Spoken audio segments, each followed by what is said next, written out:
Bueno, muy buenas tardes. Soy Julio Isamit, director de contenido del Instituto República, y estamos en un nuevo programa En Serio, este podcast de conversación de República y el libro que se transmite a través de las redes sociales del libro. Y hoy día nos acompaña un gran amigo, lo tuvimos en Chile hace un tiempo, donde tuvimos una gran conversación sobre la situación de Madrid, y la verdad es que Javier Fernández Laschetti cada vez es más conocido en nuestro país precisamente por esa transformación radical que se ha hecho en Madrid. Él es abogado de la Universidad Complutense de Madrid, ex consejero de Hacienda de la comunidad, ha estado en distintos lugares o mundo, el mundo privado, el mundo académico, en la universidad y, por cierto, la vida política que ahora, después de varios años y un poco más de una década, dice que la abandona. Así que vamos a tener una conversación bien interesante sobre este tema. Así que, Javier, primero que todo, muy bienvenido al programa En Serio. Bueno, muchísimas gracias, Julio. Es un gusto estar con ustedes y contigo en esta sesión de En Serio. Así que encantado de hacerlo.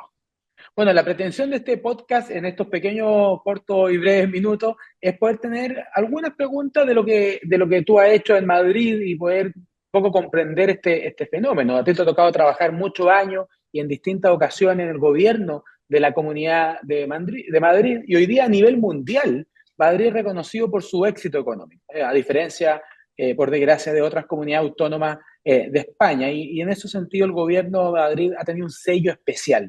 Bueno, ¿cuáles son las razones que tú ves como el éxito de Madrid respecto a las otras comunidades autónomas y de qué se trata especialmente? Bueno, yo creo que la razón que explica por qué Madrid, por ejemplo, ha tenido en estos últimos 20 años un crecimiento del doble que la media nacional de toda Mm. España, muy superior a otras regiones, porque Madrid ha pasado a ser la locomotora económica de España, que no lo había sido nunca más en la historia. Yo creo que al final es la misma razón que encontramos una y otra vez en cualquier lugar del mundo y en cualquier época, que es la iniciativa de las personas, de las empresas, el libre desenvolvimiento de sus proyectos, el poder llevar adelante los sueños, los proyectos, ya digo, de las personas, de las empresas, sin que haya muchos obstáculos o con los Mm. mínimos obstáculos posibles por parte del poder público, en forma de intervencionismo o en forma de dirigismo, de esa pretensión política de dirigirlo todo, o de unos impuestos que hagan imposible el funcionamiento. O sea que al final es la iniciativa privada la que siempre genera las mejores ideas para crecer, para crear empleos. Esos empleos a su vez generan más actividad económica, y es un círculo virtuoso que en el caso de Madrid lo hemos visto perfectamente claro y lo seguimos viendo en este momento.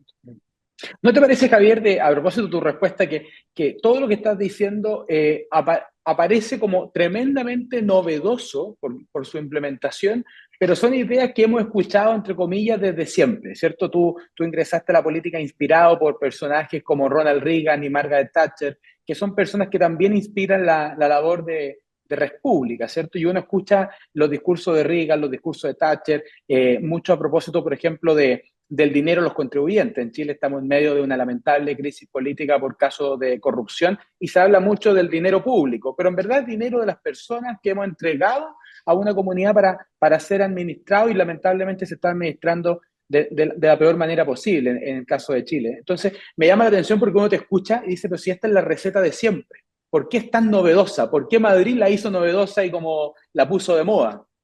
Bueno, yo creo que lo que ocurre es que también a la humanidad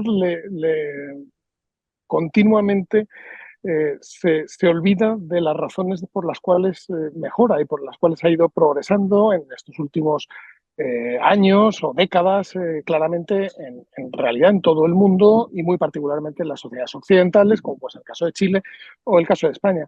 Pero basta mirar simplemente qué ha pasado, por qué, o sea, es decir, dicho de otro modo. Nunca jamás una sociedad ha evolucionado por que el gobierno hiciera muchas cosas, nunca ha evolucionado porque hubiera muchos impuestos, nunca ha evolucionado ni ha mejorado ni ha progresado porque el gobierno creara empresas públicas. No, sencillamente, además, cuando se ha intentado, y en el caso de Latinoamérica, como en el caso de España también, se intentó muchas veces ese dirigismo, esa pretensión de los políticos, o determinados políticos, evidentemente, de invadirlo todo y de decidir en el lugar de los demás, pues al final no funciona. Hayek, que es un gran pensador y un gran autor, lo describía atribuyéndolo a algo que en realidad es así, y es que el conocimiento está disperso, ¿no? Es decir, el conocimiento está distribuido entre todas las personas, nadie sabe por qué alguien en este momento está comprando algo, dejando de comprarlo, yendo por una calle o yendo por otra, ¿no? Nadie lo sabe ni lo puede saber, y cualquier pretensión pues eso, de dirigentes políticos o de esos expertos que hablan como si lo pudieran controlar todo, cuando en realidad no conocen toda la información, ni es posible que la conozcan, ni siquiera el régimen soviético, con toda su fuerza y con todo su poder, fue capaz, y cuando se ha intentado, pues siempre ha producido catástrofes en la condición humana, catástrofes además de las de mucho hambre, mucho sufrimiento y a veces muchas muertes.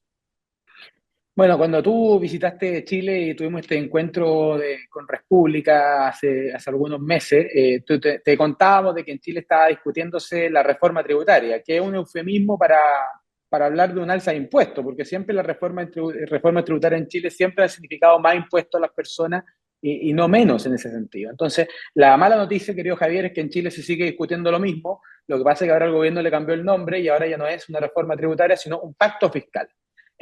Ahora, no sabemos bien ese pacto entre quiénes son, si simplemente significa una mayor contribución de las personas y de la empresa al Estado, pero no sabemos cuál es el esfuerzo que el Estado está haciendo, ni en reducción de gasto o eliminación de programas mal evaluados, etcétera. Pero dicho eso, cuando uno te busca en Google, querido Javier, aparece una frase de El País. Yo no sé si El País lo quiso decir con un tono positivo o con un tono más inquisitivo, pero dice Javier Fernández Laschetti, el incansable recortador de impuestos de Ayuso. Y la verdad es que debe ser de los mayores piropos que se le pueden tirar o lanzar, para que lo entienda en el español, a una persona. Y en ese sentido, ¿cuál ha sido la esencia de ese trabajo tuyo en la rebaja de impuestos y cuáles son las ideas que lo inspiran?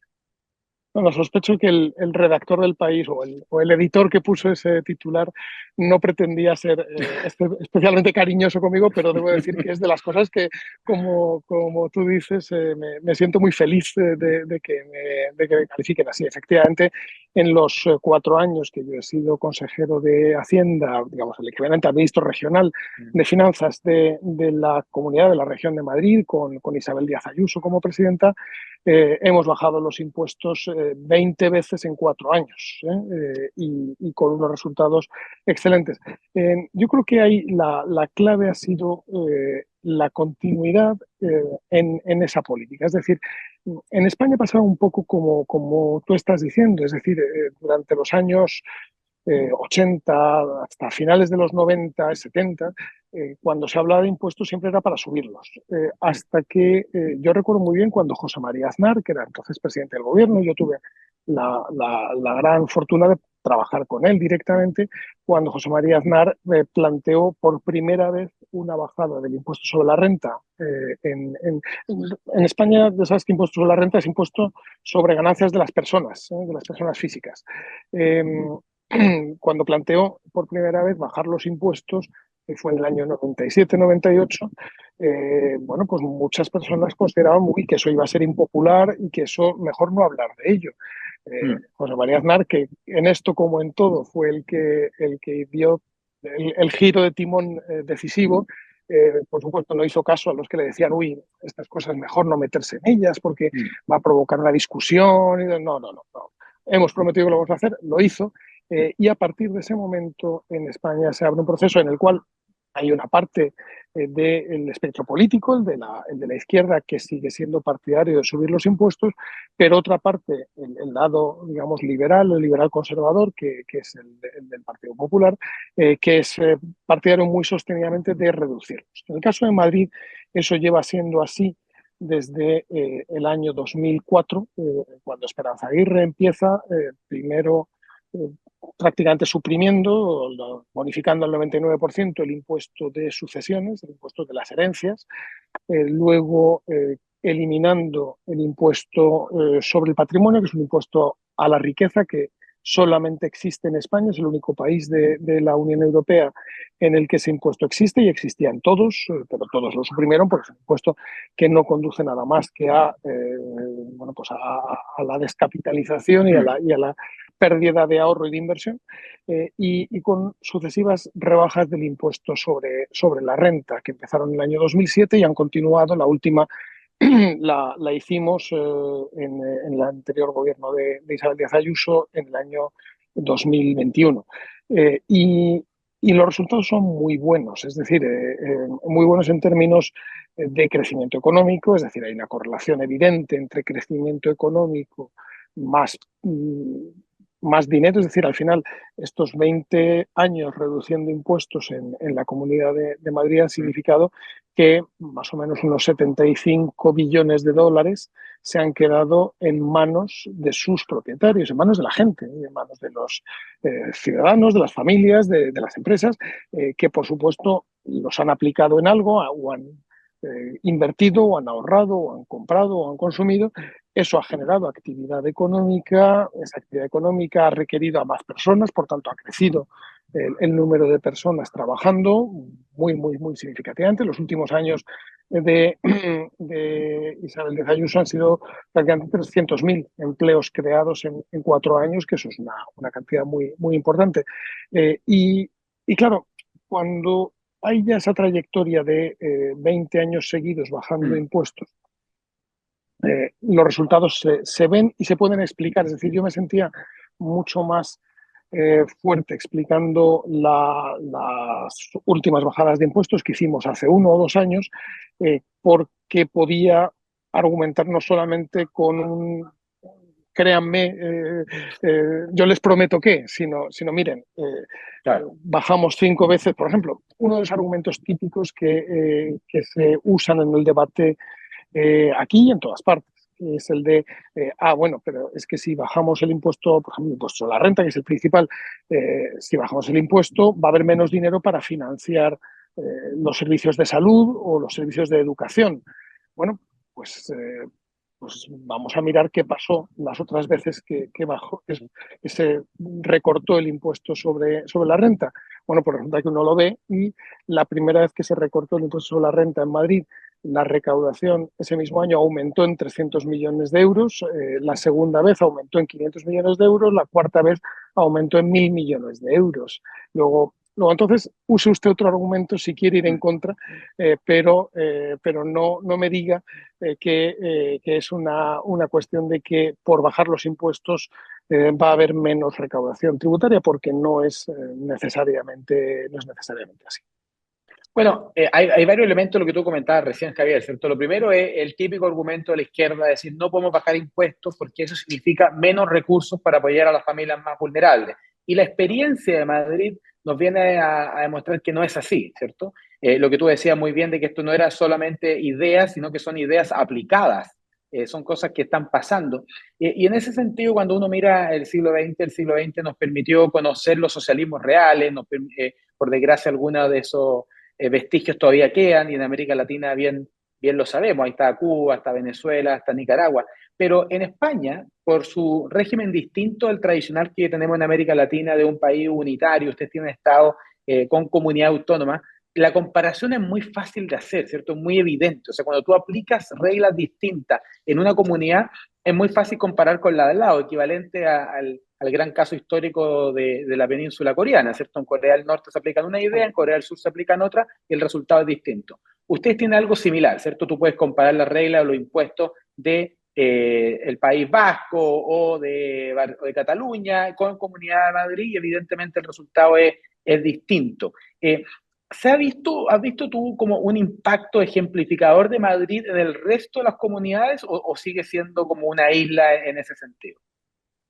No, todo lo contrario. Y en las últimas elecciones regionales, autonómicas que tuvimos hace escasamente 2 meses, en el mes de mayo, precisamente 12 comunidades autónomas han pasado a ser gobernadas por el Partido Popular, que además ha ido a estas elecciones, en el caso de las elecciones regionales, también en el caso de las elecciones regionales, con un programa muy claramente de bajada de impuestos y de reducción del intervencionismo público como digamos, como consecuencia de los años en los cuales Partido Socialista, Podemos, la izquierda, han seguido unos programas de mucha intervención, de mucho gasto público y de mucho crecimiento de los impuestos.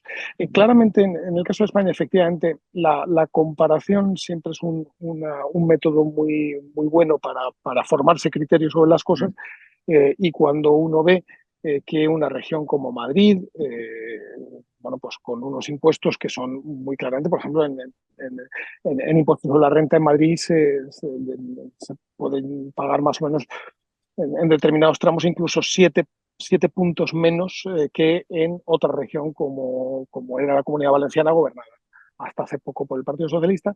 eh, y, y luego a continuación tú miras los servicios públicos y dices, bueno, pues hombre, no digo yo que los hospitales de Madrid sean mejores, yo sí lo diría, vamos, en realidad, pero en fin, puedo admitir que son igual de buenos, pero no son mejores los de los sitios. Es decir, no hay una Claro. correlación entre a más gasto público, mejores hospitales, mejores escuelas, no, porque la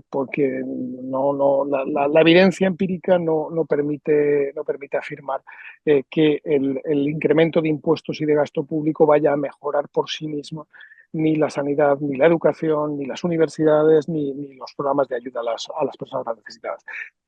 Eso en el caso de España ha servido para que una política que la empezó Madrid, la Comunidad de Madrid, como digo, con Esperanza Aguirre en el año 2004, haya continuado en otras comunidades autónomas. El caso probablemente más notorio fue el caso de Andalucía. Andalucía, la región del sur de España, fue gobernada por el Partido Socialista durante casi 40 años y perdió el gobierno hace 5 años. Al entrar un nuevo gobierno de signo distinto del Partido Popular, empezó a bajar impuestos, eliminó el impuesto de las herencias, eliminó el impuesto de patrimonio, bajó el impuesto sobre la renta, y de repente vemos como Andalucía, que siempre había sido la última o penúltima en todas las estadísticas o de creación de empleo o de creación de empresas o de atracción de capital inversor extranjero, de repente Andalucía pasa a estar en las regiones de cabeza. Bueno, pues eso desde luego ha tenido un impacto muy fuerte aquí en España, y como digo, en las elecciones del pasado mes de mayo, en las que se renovaban los gobiernos autonómicos de una buena parte de las regiones españolas, 12 comunidades autónomas han pasado a ser gobernadas por el Partido Popular, invocando muchos de ellos, vamos, de manera completamente explícita, el ejemplo de Madrid, el ejemplo de la política de Isabel Díaz Ayuso. Y de hecho ha habido, los nuevos gobiernos están tomando posesión en estas semanas en las distintas regiones. Hoy lo hacía el de Aragón, hace unos días lo hizo el de Extremadura o el de Valencia, y varios de ellos en la primera semana ya por ejemplo, suprimido el impuesto sobre las herencias, que es un impuesto que se ha hecho especialmente odioso para los españoles. Es decir, es un impuesto del que nadie hablaba hace 20 años Claro. o hace 15 años, pero que, o sea, se aceptaba como normal que el hecho de porque se mueran tus padres, una parte de los bienes que ahorraron, que consiguieron con su trabajo de toda la vida, poder dejar a sus hijos, se lo llevará el Estado. Bueno, pues eso ha pasado a estar cuestionado de tal manera en toda España que en las últimas encuestas un 70% de los españoles está en contra de los impuestos contra las herencias. Bueno, hay varias cosas. A propósito, que uno escucha tu relación a propósito del impuesto a la herencia, a la sucesión, y suena tan medieval, ¿cierto? Suena tan feudal. Muere alguien Absolutamente, y le tengo que entregar al señor feudal parte de los bienes de mis exactamente, padres o de mis abuelos. aparece un recaudador y se lleva los muebles de los... No, es una cosa terrible. Pero además de ser muy medieval, efectivamente está muy bien vista la comparación, es muy antieconómico. Es decir, es un Por supuesto. impuesto que lo mismo que los impuestos estos que se han puesto muy de moda de impuesto contra las grandes fortunas. Aquí el gobierno nacional socialista digo nacional de España y socialista. Espacio nacional, espacio Sí, sí, sí, socialista. no he querido Por si acaso. decirlo nada, es mala frase, no. El gobierno socialista de España ha creado un impuesto a grandes fortunas, claro, y lo dices así, y hay gente que con toda naturalidad puede pensar, bueno, pues es muy lógico, hasta que piensas, bueno, no, vamos a ver, eso es un impuesto, todo impuesto contra el patrimonio, todo impuesto contra lo que uno tiene ahorrado, es un impuesto que lo que hace es desincentivar el ahorro y la inversión. Por supuesto. Claro, porque si tú tu dinero te lo gastas todo en un año, no tienes que pagar ese impuesto, pero en cambio quien lo ahorra y quien lo invierte, sí lo tiene que pagar. Eso, por ejemplo, el caso de Francia fue muy evidente. El caso de Así Francia es.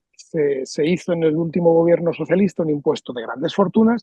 Resultado, de repente Miami estaba lleno de franceses que Claro. habían salido llevándose y Macron cuando llegó suprimió ese impuesto porque comprobó cómo había perjudicado el ahorro y la inversión en Francia, como está sucediendo en todas las partes donde se quiere implantar y desgraciadamente en muchos países latinoamericanos dentro de ellos.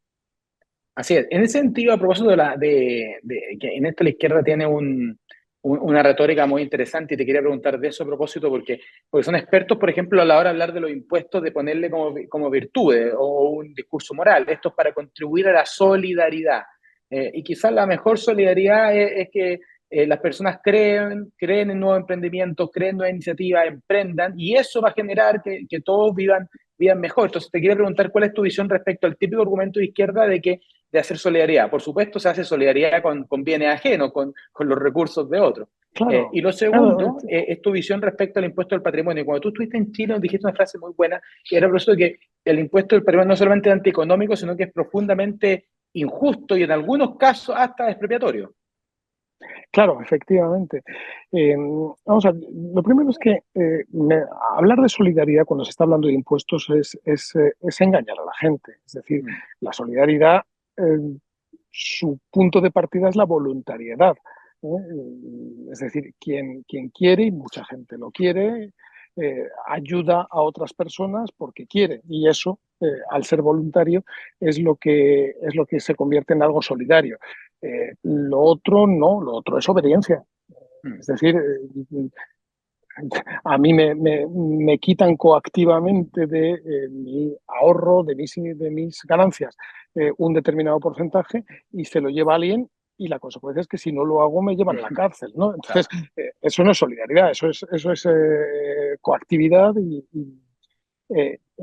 no es algo que contribuya a que una sociedad sea ni siquiera digamos, una sociedad de mejores sentimientos, ¿no? Eso Adam Smith lo explicaba muy bien en la teoría de los sentimientos morales, como, Órale. como todo lo que parte de la voluntariedad de las personas, y hay un sinfín, y lo vemos continuamente en cualquier sociedad humana, de ayudas, de colaboraciones, de actos de solidaridad real, que esos sí hacen que una sociedad sea mejor. El hecho de que el presidente de la República o el presidente del gobierno se gaste más dinero no hace que un país sea moralmente superior Mm.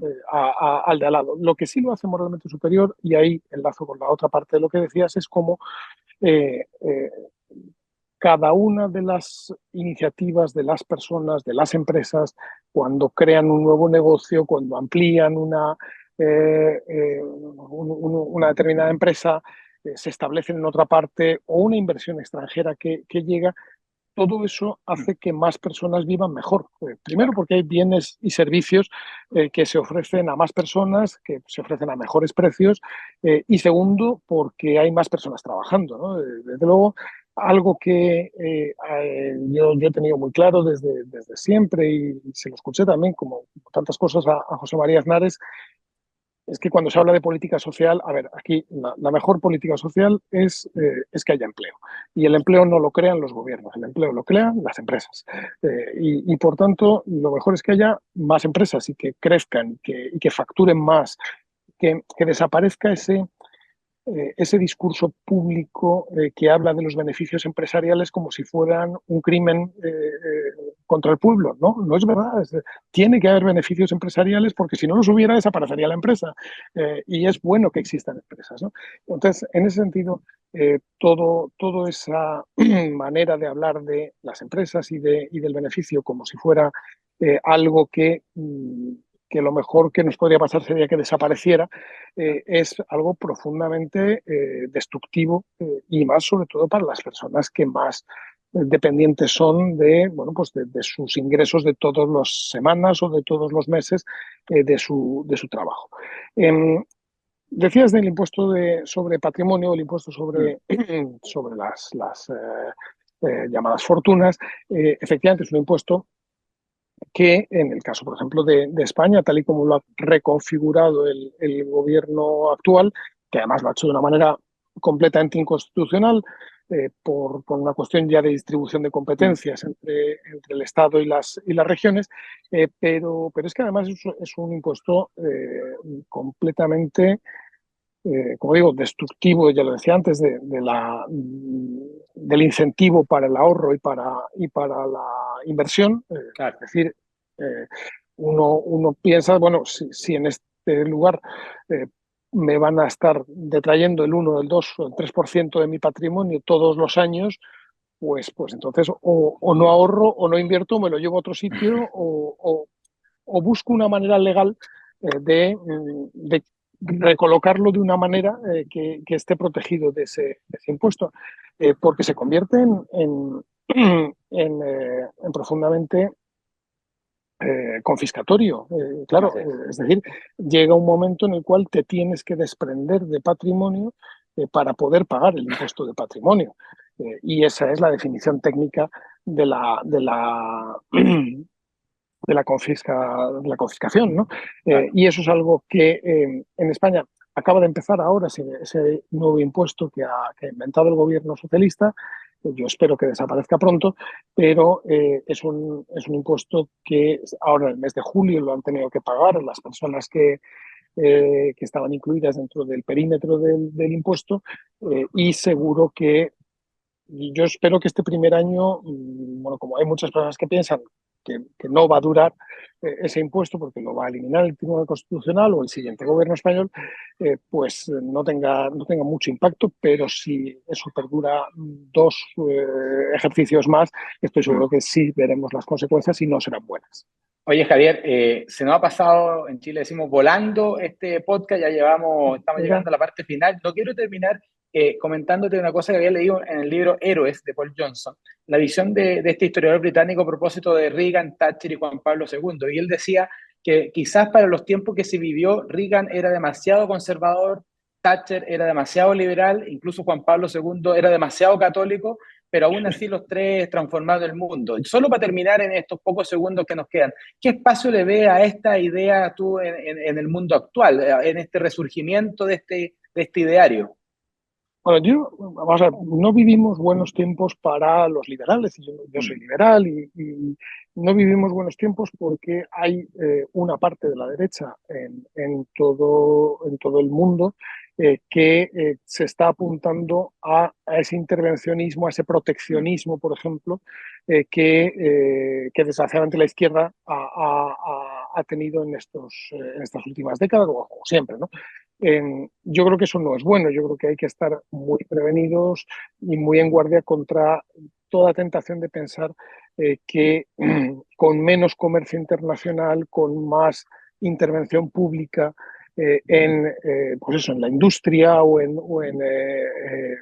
mí todas estas palabras, por ejemplo, tenemos que ir hacia la soberanía energética, hacia la soberanía alimentaria. No, no, no, no, no. Tenemos que ir hacia los mejores precios y la mayor producción posible, y que circule con toda la libertad, porque eso es lo que, primero, eso es lo que ha traído más progreso, más avances a millones de personas que han salido de la pobreza o que han podido mejorar hacia clases medias en todo el mundo, y en el caso de Latinoamérica ha sido muy evidente y en el de Chile evidentísimo, pero además también es lo que ha alejado a la humanidad de enfrentamientos. Ya no nos acordamos de que la mayor parte de los conflictos, o una buena parte de los conflictos en la historia de la humanidad han sido por cuestiones relacionadas con comercio, Mm. mercados, cierres, prohibiciones, etcétera, ¿no?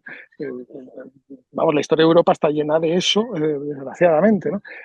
Eso Locke lo describía maravillosamente hablando del dulce comercio, ¿no? Mm. Y Tocqueville también, ¿no? La idea del dulce comercio como algo que de manera natural pacifica y hace más libre a las sociedades. Yo creo que eso es algo en lo que tenemos que seguir trabajando. Y en ese sentido, desde luego, eh, el, el ejemplo real y muy cercano de lo que significaron tanto Ronald Reagan como Margaret Thatcher y Juan Pablo II en otro plano distinto. Así es, sí. Pero cuando había un bloque soviético ahí enfrente, de lo que significaron, no solamente de coraje y determinación moral de poner en práctica una política distinta, porque todo el mundo veía el fracaso de las políticas intervencionistas, pero nadie hacía nada más que más intervencionismo, hasta que llegan personajes como ellos, sino que también digamos, la capacidad de hacerlo de una manera que el mundo viera muy rápidamente Claro. sus buenas consecuencias. Y ahora que vemos, por ejemplo, una escalada de la inflación terrible, pues recordemos cómo fueron las políticas de Thatcher y de Reagan las que sacaron a la humanidad de la inflación de los años 70 y principios de los 80, hasta que no hubo una política de apertura al comercio, de reducción del peso de la intervención pública, del gasto público, no hubo una contención de la inflación como la que necesitamos también en este momento. Así es. Oye, muchas gracias, Javier. Esto es, además, el último capítulo de esta temporada, en serio. A todos los que nos están viendo a través de las redes sociales del Libero, comentarles que Javier está en el verano madrileño. Yo, como les comenté en el último programa con Roberto Ampuero, ya estoy instalado en Chicago, ya estoy casi como aquí haciendo publicidad a la universidad y esta es una sala en que estamos en este curso de verano antes de partir el máster. Así que yo, Javier, te quería agradecer, el tiempo se nos pasó volando, podríamos haber conversado muchas cosas más. Solo comentarte que hace algunos años estuve en Buenos Aires en un seminario con Esperanza Aguirre y Mario Vargas Llosa, cuando Esperanza había anunciado su retiro de la política.